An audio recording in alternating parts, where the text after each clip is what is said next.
Dink gou hieroor. Wanneer 'n belangrike pyp in jou huis verstop raak, bel jy 'n loodgieter, reg? Maar wat gebeur as daardie pyp 'n slagaar in jou eie liggaam is? Wel, vandag kyk ons na 'n verstommende chirurgiese oplossing waar die beste onderdeel reeds binne in jou is. Nee, regtig, dis nie 'n strikvraag nie. Dis eintlik die hart van een van die mees elegante prosedures in vaskulêre chirurgie. Kom ons duik vandag in die storie van die autogene aaroorplanting in. 'n Prosedure waar 'n stukkie van jou eie aar gebruik word om lewe en ledemate te red. Goed, kom ons duik dadelik in. Die probleem is nogal ernstig. 'n Verstopte slagaar wat bloedvloei na 'n ledemaat heeltemal beperk. En die held van ons storie, 'n eenvoudige, nederige aar uit die pasiënt se eie liggaam. So, wat beteken dit nou eintlik? Die sleutelwoord hier is autogeen, wat letterlik beteken van die self afkomstig. Dis jou eie liggaam se weefsel, jy gebruik een deel om 'n ander deel reg te maak. Dis basies die mees natuurlike herwinning wat jy jou kan voorstel. En hierdie vergelyking maak dit so duidelik. Hoekom is die pasiënt se eie aar die sogenaamde goue standaard? Wel, kyk daarna. Dis lewende weefsel. Dit kan aanpas, dit kan genees, anders as 'n prostetiese of kunsmatige buis. Veral as ons praat van daardie fyn are onder die knie, dan is daar geen kompetisie nie. Die autogene aar wen los hande as dit kom by langtermyn sukses. Nou, hier is iets interessant. 'n Suksesvolle oorplanting begin nie eers op die operasietafel nie. Nee, dit begin lank voor dit, met ongelooflike deeglike beplanning. Jy kan amper sê die blouprint is selfs belangriker as die operasie self. Dit alles begin met 'n ultraklankkaart. Dis die goue standaard. Soos jy kan sien, meet hulle die deursnee op 'n hele klomp plekke. En dan kyk hulle na die kwaliteit. Is daar enige probleme, verkalking, fibrose, enigiets wat die aar ongeskik kan maak? Hierdie beplanning is absoluut, en ek bedoel absoluut, krities. En hier is die magiese nommer, of dalk die onheilspellende nommer. Minder as 3 mm. As daai aar dunner as dit is, word dit as 'n hoë risiko oorplanting gesien. Hoekom? Wel, studies wys duidelik dat hierdie kleiner are 'n baie hoër kans het om te val. So, daai een enkele meting kan letterlik die verskil tussen sukses en mislukking beteken. Hierdie aanhaling sê eintlik alles.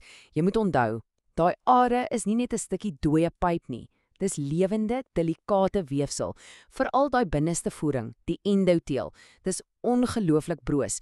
Enige klein bietjie skade kan lei tot bloedklonte, en dan is die hele oorplanting daarmee heen.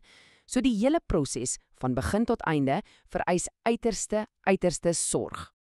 En hierdie punte wys presies hoe versigtig hulle moet wees.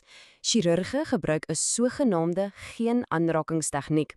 Hulle probeer om so min as moontlik met instrumente aan die aar te raak.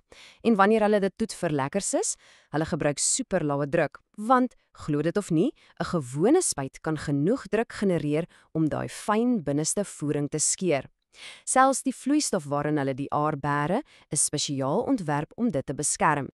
Goed, die aar is versigtig geoes, dis reg vir installasie. So, hoe presies pas jy hierdie lewende pyp nou in die liggaam se bestaande bloedsomloop in? Wel, dit blyk daar is 'n paar verskillende maniere om dit aan te pak. Kyk, daar's basies 3 hoofmetodes. Eerstens, die omgekeerde metode. Dis die eenvoudigste. Jy haal die aar uit, dra hom onderste bo en heg hom aan. Die probleem? Are word natuurlik dunner na onder, so die grootes pas dalk nie perfek by mekaar nie. Dan het jy die nie omgekeerde en in situ metodes. Hulle los daar 'n groot probleem op deur die aar in sy natuurlike rigting te hou. Maar albei van hulle het 'n baie spesifieke uitdaging wat oorkom moet word. En hier is daai uitdaging. Anders as slagare het are eenrigting kleppe. Dis soos klein hekkies wat keer dat bloed terugvloei. Nou as jy daai aar as 'n slagaar gaan gebruik, vloei die hoëdruk bloed presies in die teenoorgestelde rigting en skielik word hierdie kleppe 'n massiewe padblokkade. So, dit lei tot 'n briljante ingenieursprobleem, né?